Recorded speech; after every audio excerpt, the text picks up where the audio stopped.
بسم اللہ الرحمن الرحیم۔ رمضان المبارک کی 5ویں رات ہے۔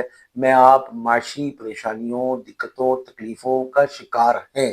ہمارے بچے کماتے ہیں تو وہ پوری نہیں ہوتی، ہم کما رہے تھے تو وہ پورے نہیں تھا، قمیض ہے تو شلوار نہیں، شلوار ہے تو قمیض نہیں۔ یہ مسائل ایک عرصے سے ہمیں اپنے اعمال بد کی وجہ سے فیس کرنے پڑ رہے ہیں۔ اسی چیز کو قرآن پاک میں ظاہر الفساد فی البر والبحر بما کسبت ایدی الناس کے الفاظ سے اللہ نے اعلان فرمایا۔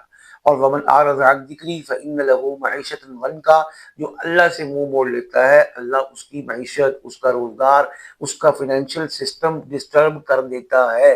اس چیز کو مد نظر رکھتے ہوئے رمضان المبارک کو درست اور صحیح گزارنا، حضور پاک صلی اللہ علیہ وسلم کی اتباع کو یقینی بنانا، اللہ کے احکامات کی پوری پیروی کرنا، سر کے بال سے پاؤں کے ناخن تک محمدی بن کر اور حضور پاک صلی اللہ علیہ وسلم کے لائے ہوئے دین اور شریعت کے اپنے آپ کو حوالے اور تابع کر کے زندگی گزارنا، یہ اہم چیز ہے۔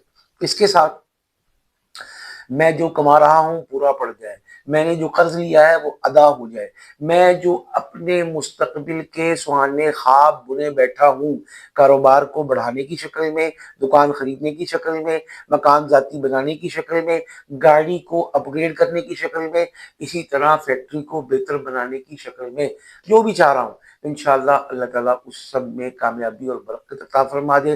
اس کے لیے ہم نے 2 رکعت نفل پڑھ کے آج دعا کرنی ہے۔ اور مشورہ یہ ہے کہ اگر ہم نے پورا رمضان اس کا اہتمام کر لیا تو بس پھر انشاءاللہ بلے ہی بلے اور کامیابی ہی کامیابی ہے۔ اور کسی صورت بھی رمضان کے بعد ہمیں اس کامیابی کے ملنے سے کوئی روک نہیں سکتا، رکاوٹ نہیں بن سکتی۔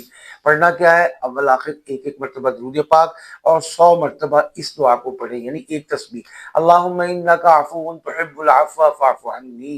اور ذہن میں یہ رکھے کہ میں اپنی معاشی آسودگی کے لیے، فائنینشیل سٹیبلٹی کے لیے اس دعا کو کر رہا ہوں۔ اللہ پاک آسان فرمائے گا، کامیاب فرمائے گا۔